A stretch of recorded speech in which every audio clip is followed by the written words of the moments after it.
So much damaging carbon is generated by everyday human activity, particularly transport.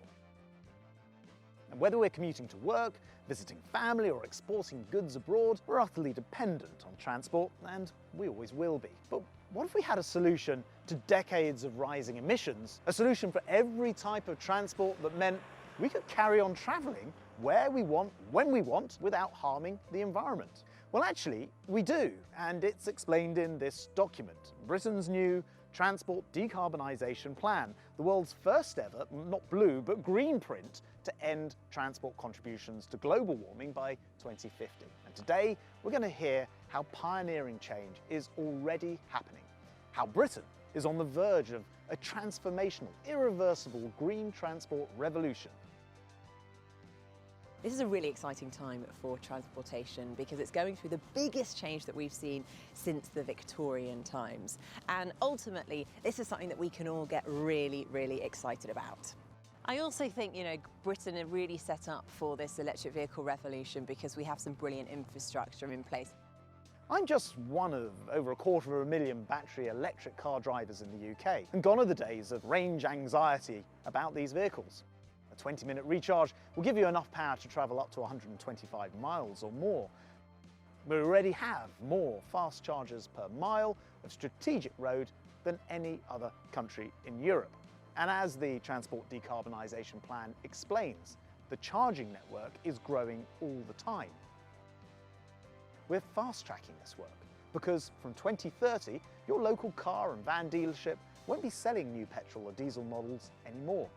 This government has announced that we'll phase out the sale of petrol and diesel cars and vans in just 8.5 years' time, making us the fastest G7 nation to decarbonise these vehicles.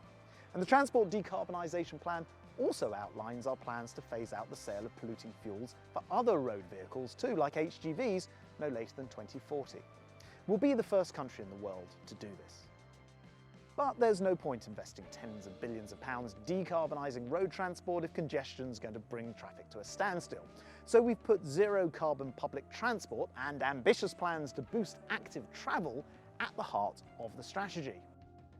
The first UK hydrogen-powered train, called the Hydroflex, has already taken to tracks in the Midlands during an exciting trial run. Super clean technology that will replace our fleet of diesel trains. And in UK cities, hundreds of electric buses are already operating, all part of our plans to introduce 4,000 zero-emission buses. And we've committed to our national bus strategy to set a legal end date for the sale of new diesel buses.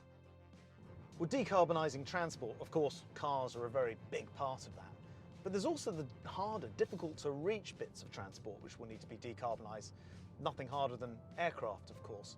But even there, we're starting to make some progress. Batteries really probably are not the solution for aircraft. There's too much weight to them, and aircraft need a lot of thrust and to overcome the drag. But hydrogen may well be the solution there. And here in the UK, we're doing some incredible work. For example, the world's first hydrogen aircraft has already flown from Cranfield, and we're looking forward to expanding up the number of seats to become passenger aircraft, eventually capable perhaps of taking people across the Atlantic. As well as aviation, we're building clean maritime industry and phasing out fossil fuels from domestic ships.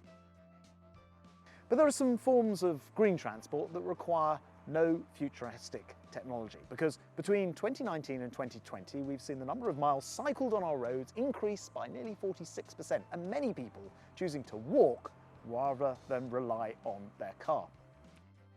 And now working with local councils to make active travel the natural choice in towns and cities by 2030.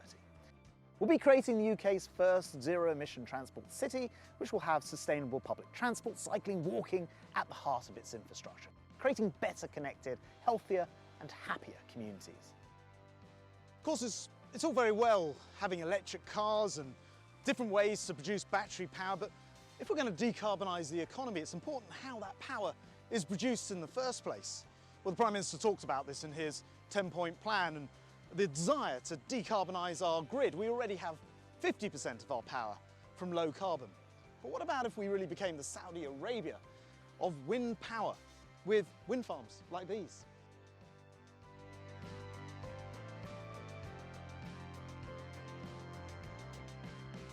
So So in November this year, leaders from around the world and their negotiators will come to Glasgow for what will be the world's biggest ever climate conference.